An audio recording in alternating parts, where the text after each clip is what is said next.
Brought to you by Grow Generation. Today's episode of the Cantina is: whether on Dagobah or Tatooine you are, everything you need to grow right where you are, they have. Later in the episode, more on them you will hear. Welcome to a galaxy far, far away. Here at the Cantina Podcast, we provide top shelf service, including rumors, leaks, news, and reviews. Come in, order a Loman Ale, and remember, no droids allowed. What do you mean decorating? Sorry, it's, you don't know, Lethal Weapon 2, South African accent. Oh. Excuse the tarpaulin, I'm having some decorating done. Oh, got it. Hey, everyone, welcome to the Cantina. Cam pulling out a deep cut reference joke there. This is the GenreVerse Podcast Network Star Wars show. We talk about everything: news, leaks, rumors, sometimes just straight up opinions and thoughts of our own on existing stuff or upcoming things. And we do reviews, and we'll be reviewing today's big topic, Obi-Wan Kenobi, when it starts airing May 25th. So please do subscribe, follow us on your favorite podcast app if you're listening to the audio version, anywhere you get your podcast from: Google, Apple, Spotify, SoundCloud. And subscribe to the YouTube channel if you're watching us on the YouTube channel. Thank you so much for checking us out there. And I'm Kyle Malone at that Kyle Malone on Twitter. Joining me as usual is Cam Clark at LRM_Cam on Twitter. Dude, Hey. I mean, should we just kind of get into it? What was your thoughts on that Obi-Wan Kenobi trailer, man? You know, all the news this week anyway has been: is it going to drop? Will it drop? And then we got like our first images from it on the same day.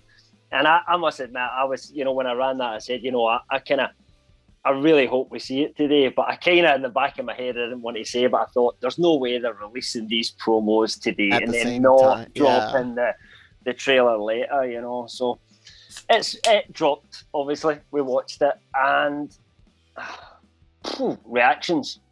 It's an awesome cut trailer, right? That's what I would say. So. And I think the thing that sells it so much for me is how quality the music is in it. You get the Force theme, and then use this straight cut into Duel of the Fates, with the fading sand Obi-Wan Kenobi kind of image, or Lucasfilm image, sorry, I should say.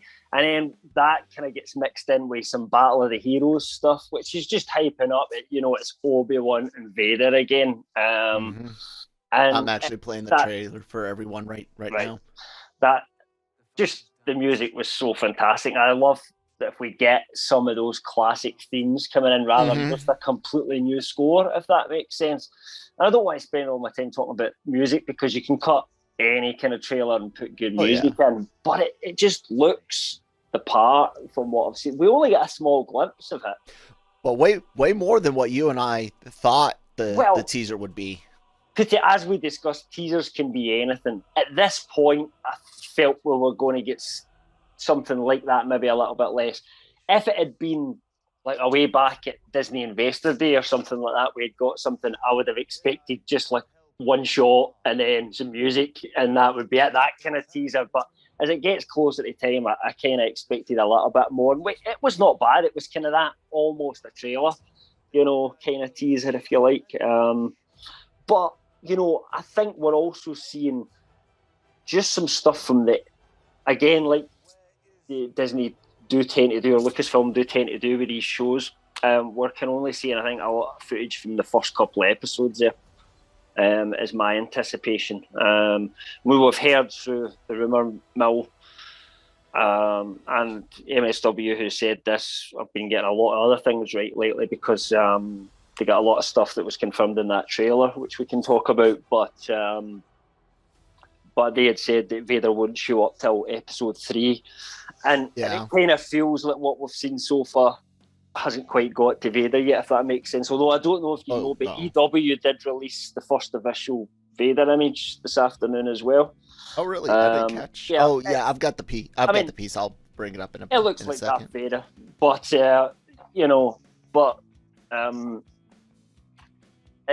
we haven't covered it yet, but I mean, I just saw it like 10, 15 minutes ago or something like that for the first time. But yeah, EW shared that.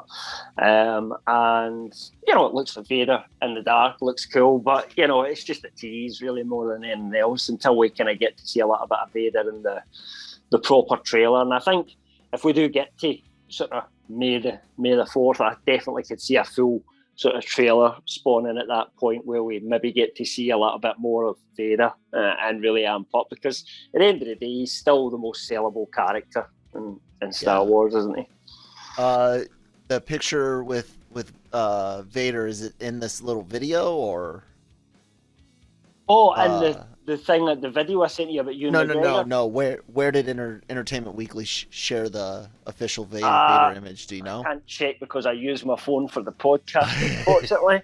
So I think I got it. If you go to like, yeah, here it is. No, here it is. I've got it, and I got it on screen. So yeah, that's pretty cool, Cam.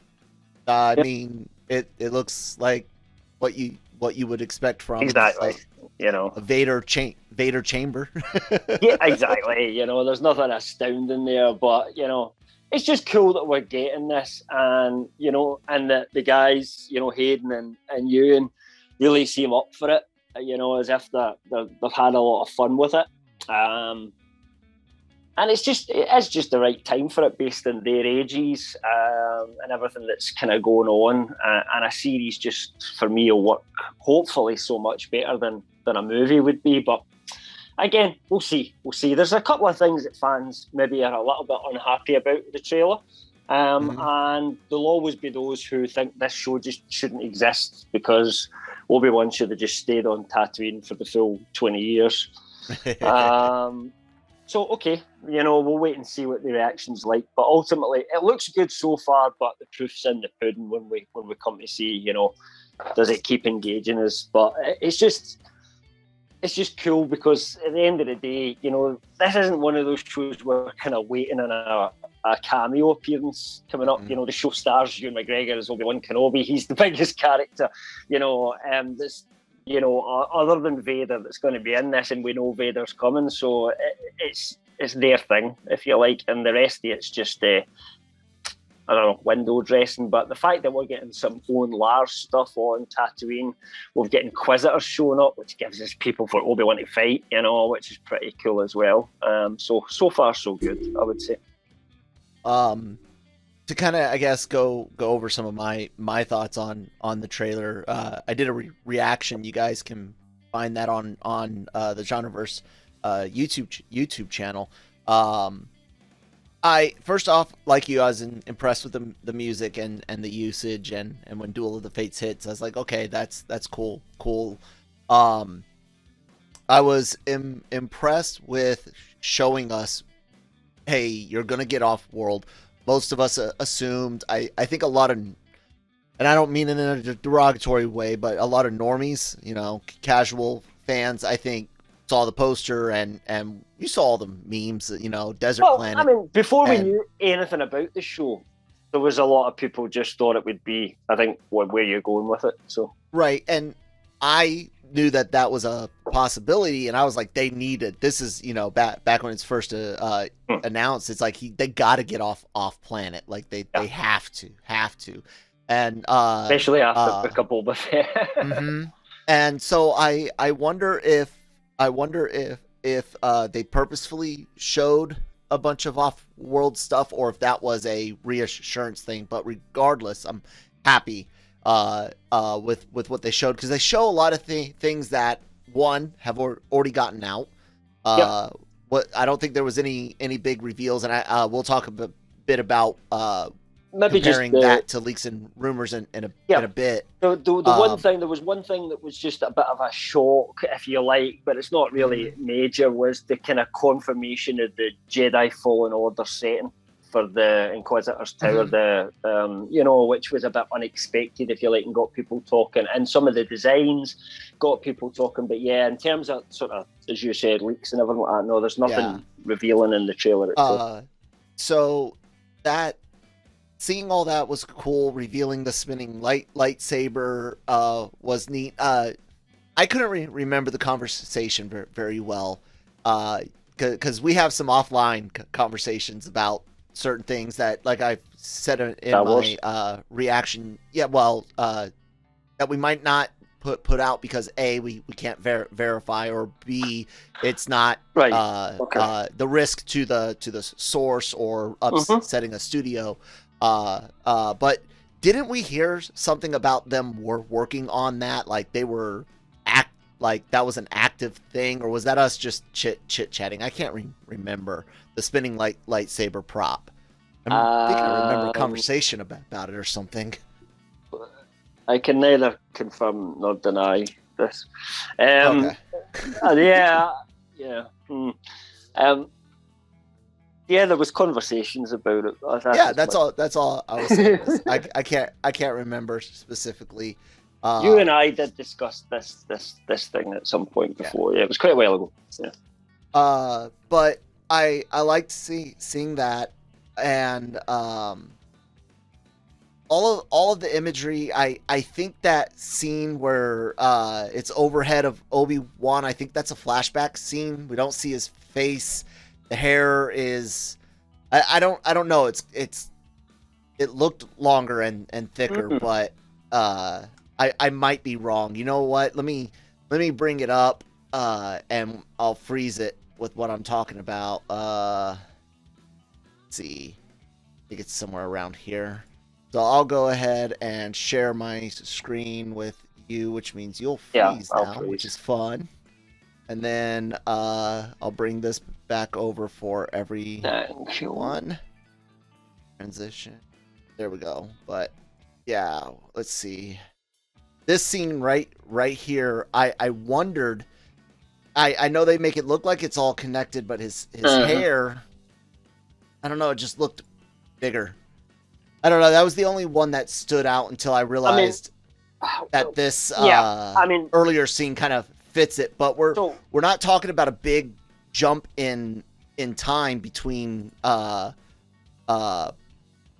prequel and Sith and this. It's a relatively so you're looking sort of 10 years since the end of Revenge of the Sith. So anything that happened in Clone Wars, maybe a year ago than that, possibly, depending where they go with it. Obviously, they haven't done anything in the trailer that I don't think confirms that there'll be flashbacks. But we've been one of the people that have been saying right from day one that we've heard that there will be flashbacks in this, because you can't do. What's the point of Hayden Christensen if you're not going to do flashbacks? We've said this before. They didn't need him. He's even talked about how there was just no need for him to be in Rogue One. It would have been like coming in and getting makeup done for a 1 second shot, and you don't do that. So they just showed the back of his head instead. He's not needed to kind of do any of the stunt scenes. He didn't do the fighting or most of the stuff in the suit, even as far as we know, or what we've been told for Obi-Wan Kenobi. There were other actors involved in it, so he's not there just for 5 scenes. It seems silly, where they take his helmet off and, we need Hayden for this bit, do you know what would be actually really cool? If what's that? It's just come into my head. People have been talking, and I've read comments, and when Mike posted the trailer yesterday, a lot of people were commenting. People were saying, this fight should never even exist because either one of them beats the other one and we never get to A New Hope or whatever. But I thought an interesting part of this fight would be if Obi-Wan sort of cuts the top of, and it blows the top of Vader's helmet off, kind of thing, so that you see the scarred Hayden Christensen underneath. Yeah. And that could affect his breathing and stuff like that as well. So it could be a way where he's kind of, he's not able to kind of quite fight the same or something like that, but it could just get you that bit of sort of Hayden and Obi-Wan dialogue without the James L. Jones voice in there as well, kind of thing, or maybe a mix of them both. I'm not saying that's going to happen, and we haven't heard anything. I just come across my head that would be a really cool scene to shoot if I was making this. Yeah. That's it. But yeah, we're getting flashbacks. Definitely, it's going to happen, but I don't think there's anything we can say there that says it definitely is, but it no. Could be. Like I said, could well be just a sneaky wee flashback shot from something in the Clone Wars for sure. Yeah, I thought it was just interesting because they don't show his face in the shot. I know what you mean, yeah. So or much of anything else. So like, you know, because we've heard they wear the clone armor in this as well, the stuff from the Clone Wars. So, and Disney has used different backgrounds than in a trailer than what's in the actual film, like in in-game trailer. The scene where Nebula she pulls out her blades as she charges is shown to be like towards the last battle, but instead in the actual movie it's in the flashback where she's on that planet helping Thanos. But hey, we're gonna take a word from our sponsors, and I'm gonna try to fix the glitch that happened. Oh my God, there it is. Never mind, I fixed it. So we're just going to take a word from our sponsors over at Grow Generation. Grow Generation, where the pros go to grow. The Grow Generation commercial team is armed with industry-leading professional consultants. Grow Generation's team will help you fully manage any size or scale project. They offer turnkey facility designs, cultivation room design, and on-site project consultation. Go to www.growgeneration.com where the pros go to grow. Yeah, we can talk about that. There's no new news, really. No. News was just all related to this. All week. Yeah, absolutely. And all of us are trying to just squeeze every last bit of coverage we can out of it. So to get into some of the story elements that you can see in here. You got a piece up on LRM online just with going your through analysis, and so take us through some of that, Ken. Sure. Yeah. I mean, we were one of the first to say that there was Inquisitors coming to, and definitely more than one Inquisitor that was coming to Obi-Wan Kenobi as well. I think that was confirmed probably before even the trailer came out, because we started to build a bigger picture of what was going on through other insiders and other leaks that came as well. I guess the most detailed leaks, actual plot leaks, have come from MSW recently, but a few others, Bestman Bulletin, Jordan Mason, try and mention everybody I can, BSL, ourselves, a few other people that have been just kind of coming in with little bits and bobs. So, in terms of what we can see from the trailer, for a start, we know that the Inquisitor that Moses Ingram's playing is called Reva, which was something from MSW's leaks. Nobody else had a name at that point, and they said the name was going to be Reva, confirmed, which obviously then in some ways validates a lot of the other stuff, but there's quite a few other things that we saw as well. They had said that Reva would be hassling the denizens, if you like, of Tatooine, and Owen Lars would get involved in that, and Obi-Wan would see this, and this would be what kind of potentially brings him to the kind of Inquisitor's attention, if you like, and we see elements of that, Reva facing off against Owen Lars, messing about in Tatooine, not looking as if she's up to anything good. Obi-Wan sneaking about, watching with sort of binoculars at what's going on in the background and kind of not making himself known. We also have the voiceover itself, and the voiceover at the start, let me kind of, I'll remember what it is again. The fight is done. We lost. Yeah, we lost. Stay hidden. And this kind of leads us to another rumor that came from MSW that there would be a young Jedi that shows up looking, seeking out Obi-Wan and looking for his help. And that kind of sounds like based on what we've in the video we just saw before we come on air as well, which was Ewan McGregor talking, and he talks a lot about how at this point Obi-Wan is a bit broken and defeated and kind of given up a little bit, and which is kind of not maybe what we would have expected, because it's supposed to be, because he ends up becoming Zen Obi-Wan, but maybe there's a lot of events in this that push him towards that state, and that's why, we maybe get a wee tease of Qui-Gon at the end or something like that, rather than at the start. Maybe he's not kind of following the training that Yoda's set him. But anyway, it sounds to me like the voiceover confirms that this Jedi does turn up, and that's what he tells him. And in that, something I'd pointed out in my reaction video is that this place has a very, if you care about canon, this has a razor thin area to play with.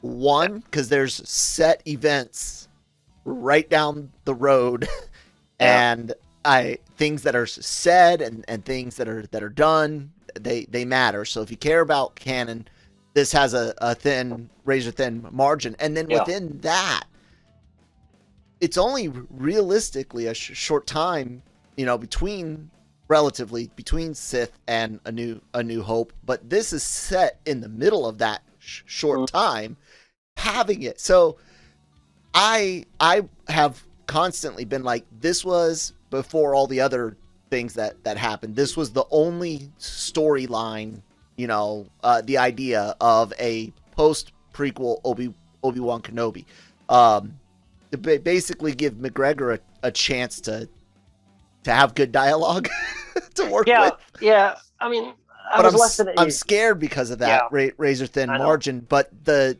character they created with what you're talking about, and seeing how this kind of lends credence to that is reassuring, because that builds you a bit of a buffer where you take Obi-Wan and you put him in a bit of a bubble. It's dangerous with the Vader stuff, but the heavy Inquisitors, an alternate Jedi no one's ever heard of before. It's not hard to have your main character not have an arc. So if Obi-Wan just starts in the same, and he is basically the Alec Guinness version now, and that just carries on through, and he doesn't change or adapt, and nothing changes for him except, back home again, job done.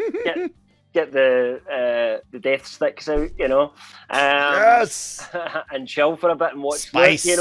That's not really a journey for him. So I think that's possibly one of the things where they tried to put him on. He's got a lot of time to learn to be that Obi-Wan Kenobi. Let's say he spent the first little while getting really pissed off and depressed and things like that, and that we have him actually go through a journey himself during this show. And that kind of just makes good sense from a writing point of view, character point of view, and to get us to hopefully fall in love with the character even more than we did before.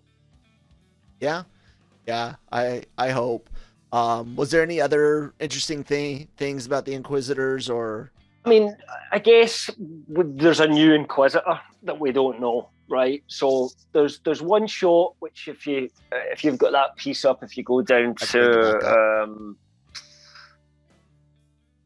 it's the shot of the Inquisitors round a table. Right, so we can see the fifth brother, which, by the way, confirmed is Sun Kang.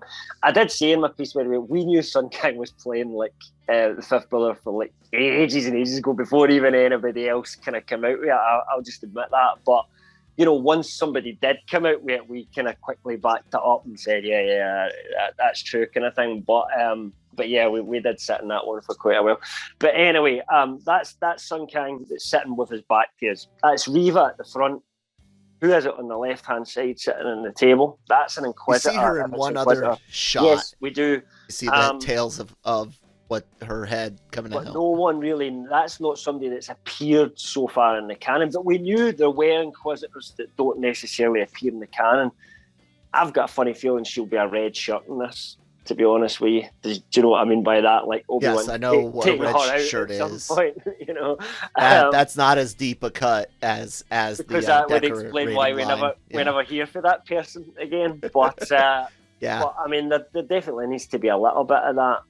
And Rupert Friend's playing the Grand Inquisitor, which they've not. I don't think they've actually listed him officially, but I can look at his face and say that's Rupert Friend. Yeah. So again, that was another one that we kind of come out and backed up once it had happened. We'd heard that one a little bit earlier than the reports came out as well. But there you go. And I think the last kind of really it's the cool detail, if you like.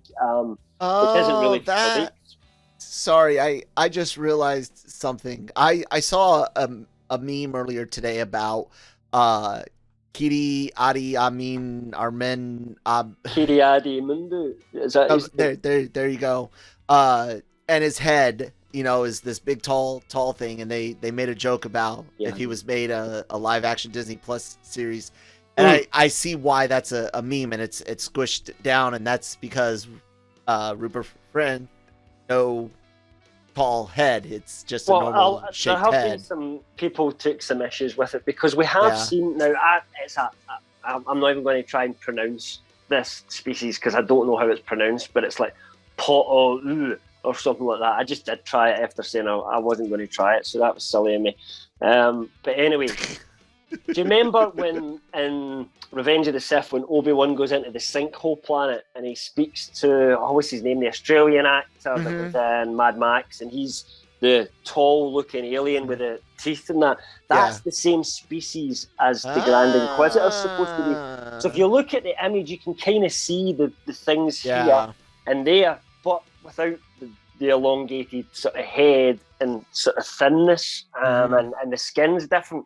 So a few of the fans have took issue with that because, things will look different between animated and live action, but it kind of doesn't follow the live action that we've seen prior to this already in Revenge of the Sith.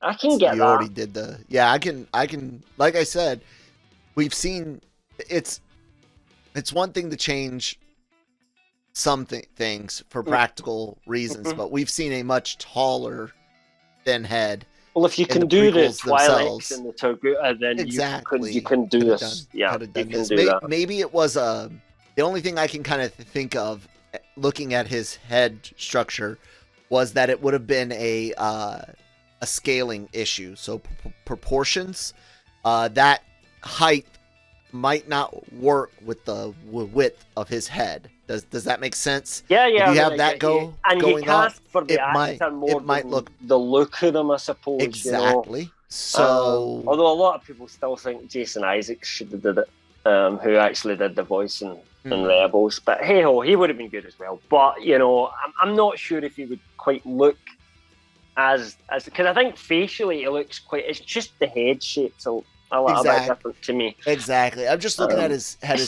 face and his head structure, and I'm just wondering if maybe they tried it and it just didn't look right. The way I see it is, even if somebody's created first an animation, and that's the only place we've seen this guy before, when they come into live action, whatever Lucasfilm would be the design is, that's the canon design. That's what they look like in live action to me, because that's my focus is always going to be in the live action stuff. So it was just some character that I didn't care too much about in Rebels, to be honest, but... Well, we can respect some people being upset, because that's absolutely respect potentially, unless it would have looked really, really dumb. Like, hey, Disney, Lucasfilm, if that's why you didn't go with a taller head because it looked ridiculous at the wider proportion, send out the picture. I guess all I could see is... I mean, they kind of did that with Rosario Dawson's Ahsoka. They kind of explained to us, what do they call her version of Tails? Is that not Leku? It's something else. Is that the species? I can't remember. Oh, these are all new. We're better with the old school species. Yeah, you know what I mean? buddy. They were just Twi'leks back in those days. We know them. Yeah, I mean, they explained kind of like why, for practical reasons, they just had to kind of shorten them up, and we just had to kind of accept that it was animated kind of license, if you like. But it just, I can only say personally, it doesn't bother me, because I think the character looks cool. I'm excited to see what Rupert Friend does with that character within the show and everything like that, and that'll kind of become, for me, probably the definitive performance of that character, if you like. Yeah, I'm just writing down a quick note. Sorry, my brain has been off this week, or today especially. Anyways, what was that? You were gonna ask something? The other thing that I kind of jumped back to this, and then I'll go back again, was that the Fortress Inquisitorius, which is basically the home where the Inquisitors make their home. It's just this big, cool sort of fortress-looking thing, and it was seen in only previous to this in the Jedi Fallen Order game, and we can see it in the trailer as well. You know, there's a ship flying in there. Clearly, that's where the Inquisitor's talking to the other the Grand Inquisitor's talking to the others is in this building as well. So it's kind of cool that we get something that was actually designed for a video game coming into live action. It's happened before, but not quite in that scale, I wouldn't have said. So back in the EU days, Kyle Katarn used in the Dark Force games, first-person shooter games. That was such a fun game, man. It was trash comparative to other FPSs, but you were playing in a Star Wars game and shooting stormtroopers, and it wasn't just a Doom or Quake mod. I don't remember if there even was. I'm sure there was, but anyways, I lost my train of thought. Like I said, we're talking about things that kind of went from video and games. And he became a big part of the EU. Kyle Katarn. Yeah. He was. There was also like the droid that what's his name? What's the guy's name at Jedi Fallen Order? Have you played the game? The main character. Cass. That's it. I've not played the game. I've got it sitting on my Xbox. I could play it anytime I want. It's in Game Pass. Plus, my son owns the disc, but I've just never got around to playing it yet. Anyway, but yeah, his droid that he's got that kind of helps you, that was in Book of Boba Fett. Yeah, or at least the same type of. You know, and that's the kind of second thing in a row where it seems to be it's like the most almost canonized video game out there at the moment. Well, it is according to them. I know it's supposed to be canon, but so was Shadows of the Empire supposed to. When I bought the Nintendo 64 version of Shadows of the Empire, I was told this is canon to Star Wars. And not so anymore. Was Force Unleashed. Yeah. Force Unleashed. George Lucas gave that official. The second one really wasn't. You know, it played hard and loose with some stuff like there's a bit where you go to see Yoda and he just goes like, carry on with your mission, and then you fuck off again, and it's like, what was the point of that? It just breaks canon. But you know, so yeah, I would never count my chickens. But now that something's made it into live action, because once something's in live action, they kind of shit, we need to stick to this now, don't they? You know, going forward after that. Yeah. Anyways, I think that's gonna wrap it up for us. I'm starting to have some issues. So, any last words about Obi-Wan Kenobi or anything? No, I mean, if anything else comes out, we'll be covering it as much as we can. Any leaks or rumours, we will spoiler tag them in case, you know, you don't want to know anything. I don't think we'll be coming out with any more details ourselves, but, you know, as Kel said earlier on, we are 100% will be reviewing each episode on the Cantina. Obviously, the first show comes out March 25th. We'll probably we tend to record that night after we've watched the show, going by what we did for Book of Boba Fett. So it's probably going to be Thursdays that'll be with you each week. And Mike, I'm sure Shockey will be with us on those ones as well, because he's super excited for this one like us. So. He's the one of the two out of the three of us. He's the one that has the most appreciation and adoration for the prequel era and Clone Wars series, especially Clone Wars. You and I are like, I'm way on the opposite, and I'm fuck the prequels and screw Rebels, and I hate the clone. Like I'm that guy, and Cam's in the middle. Like there's some good stuff there, Kyle. Some there's some good, there's some bad, But I like that about our dynamic. So I hope. Well, if it was just all the same people with the same opinions, and you and I do agree on a lot of things, but you know there are just some things that we absolutely don't agree on, which is good. Every now and then we almost summon the apocalypse when you, me, and Jammer all agree about Star Wars. That's always scary. Very rare. Guys, Cam mentioned all the great stuff that you can find about Star Wars. Well, it's on LRM Online, LRMonline.com, GenreVerse.com. Entertainment news, articles, opinions, editorials, all that, podcasts, interviews, comic reviews, movie reviews, literally anything and everything in the world of geek and pop culture, we're covering it. The podcasts are available anywhere you get your podcast from. Great shows like GenreVerse reviews. Can you guess what we do there? Breaking Geek Radio is kind of like a potpourri. You get a little bit of everything and usually a movie review. And of course, Marvel Multiverse Mayhem. Right now we're doing movie nights every other week.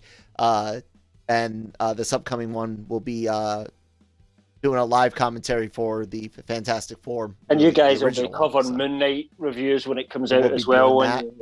That starts March the 30th, and we'll let you guys know. Hopefully it'll be record Wednesday night and release for Thursday. So, yeah, that's it. I'm at that Kyle Malone on Twitter.